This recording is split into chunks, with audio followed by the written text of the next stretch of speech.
خات مدینہ کی وہ مثال جو ہے اس کو دوبارہ سے زندہ کر سکتے ہیں، اور بالکل وہی ماحول وہ جو اس دور میں تھا، آج اس ماحول کی، آج اس دور کی بہت سی ضرورت ہے، اور انشاءاللہ وہ وقت دور نہیں ہے جب یہ چھوٹے چھوٹے مسائل جو ہیں وہ ضرور حل ہوں گے۔ ہمیں جانا ہے ایک چھوٹے سے وقفے پر، وقفے کے بعد پھر آپ سے بات کرتے ہیں۔ آپ ہمارا ساتھ دیجیے گا اس پروگرام میں جس میں آج ہم خدمت انسان کے حوالے سے بات کر رہے ہیں۔ چھوٹا سا وقفہ، آپ سے ہماری ابھی ملاقات ہوتی ہے۔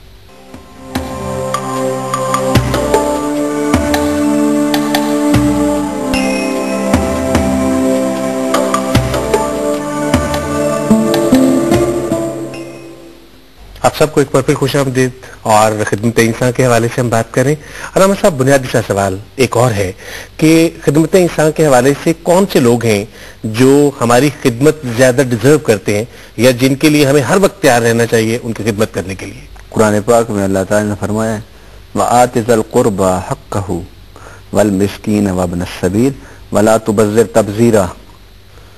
یہاں اللہ تعالیٰ نے لفظ استعمال فرمایا کہ دے اپنے رشتہ داروں کو ان کا حق، اور مسکینوں کو ان کا حق، اور مسافروں کو ان کا حق، اور وَلَا تُبَذِّرْ تَبْذِيرًا، اور فضول خرچی نہ کر، فضول خرچی نہ کر۔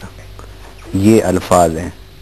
میں یہاں اپنی گفتگو کو مکمل کرنے کے لیے ضروری سمجھتا ہوں کہ صدقات، زکوٰۃ، خیرات اور انفاق کے ساتھ ساتھ ہمیں اپنی ضروریات کو کم کر کے، ہمیں اپنے گھر کی سامان تعیش میں تھوڑی سی کمی کر کے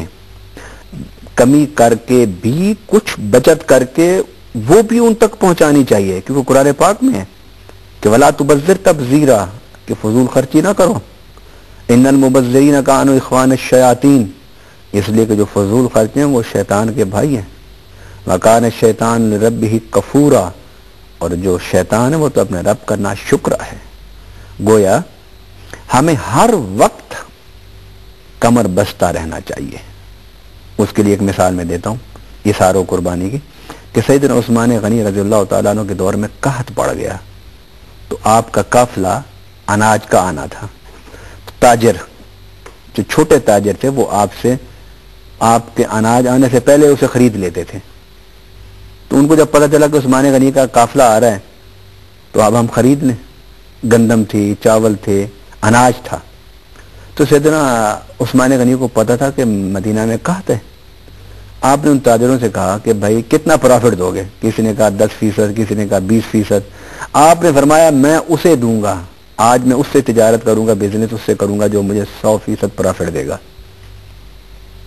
بلکہ آپ نے فرمایا کہ 2700 گنا مجھے جو پرافٹ دے گا میں اس سے کروں گا۔ تاجر کہنے لگے کہ عثمان غنی تو بڑا سمجھدار تاجر تھے، ان کو آج کیا ہو گیا ہے، اتنا کون دے گا انہیں پرافٹ؟ اب وہ سارے تاجر ایک طرف بیٹھ گئے کہ دیکھتے ہیں کہ عثمان غنی کس کو بیچتے ہیں۔ اتنے میں جب غلہ پہنچا تو آپ نے فرمایا کہ اس غلے کے بوریوں کے منہ کھول دو، اور مدینہ پاک میں اعلان فرما دیا کہ آؤ ضرورت مندو، حاجت مندو، جتنا جس کو ضرورت ہے اس اناج میں سے لے جائے، اور اپنے گھر میں جائے، کھائے، پکائے اور بچوں کو کھلائے۔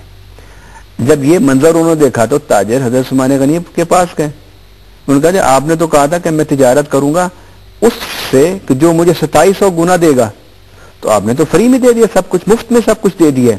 تو سیدنا عثمان غنی نے فرمایا تمہارے عقل و فکر اور دلوں پر دنیا کے منافع کے پردے پڑے ہوئے ہیں۔ تم نے قرآن میں نہیں پڑھا کہ رب کہتا ہے کہ جو میرے راستے میں خرچ کرے گا میں اسے 2700 گنا عطا فرماؤں گا۔ میں نے آج تجارت تم سے نہیں اللہ سے کی ہے۔ میں اپنے تاجر برادری، بزنس مین کمیونٹی کو،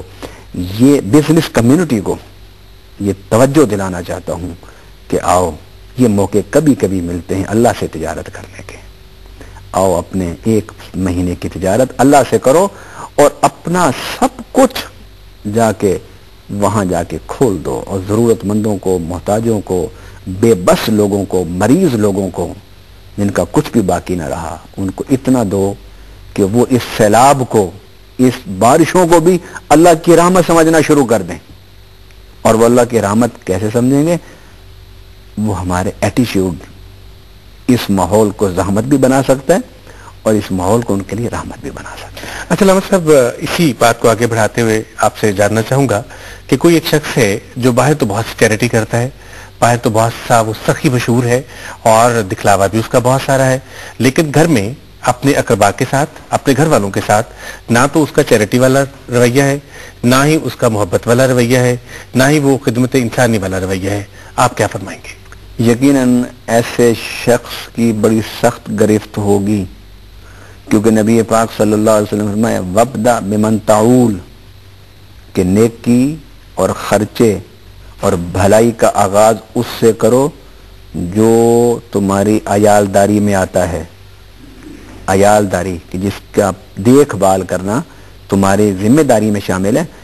وَابْدَأْ، لفظ وَابْدَأْ کہ آغاز اس سے کرو، یہ نہیں کہ اپنے گھر کو، اپنے محلے کو، اپنے شہر کو چھوڑ کے تم باہر چلے جاؤ کسی اور شہر میں اور جا کے وہاں صدقہ خیرات کرتے رہو۔ یہ اللہ کے نزدیک قابل نفع نہیں ہوگا۔ اللہ کے نزدیک قابل نفع بات وہی ہے جو قرآن نے کہہ دی ہے کہ اپنے والدین سے شروع کرو، اپنے گھر سے شروع کرو۔ اس لیے تو نبی پاک صلی اللہ علیہ وسلم نے فرمایا کہ جو شخص اپنے بچوں کے لیے رزق حلال کماتا ہے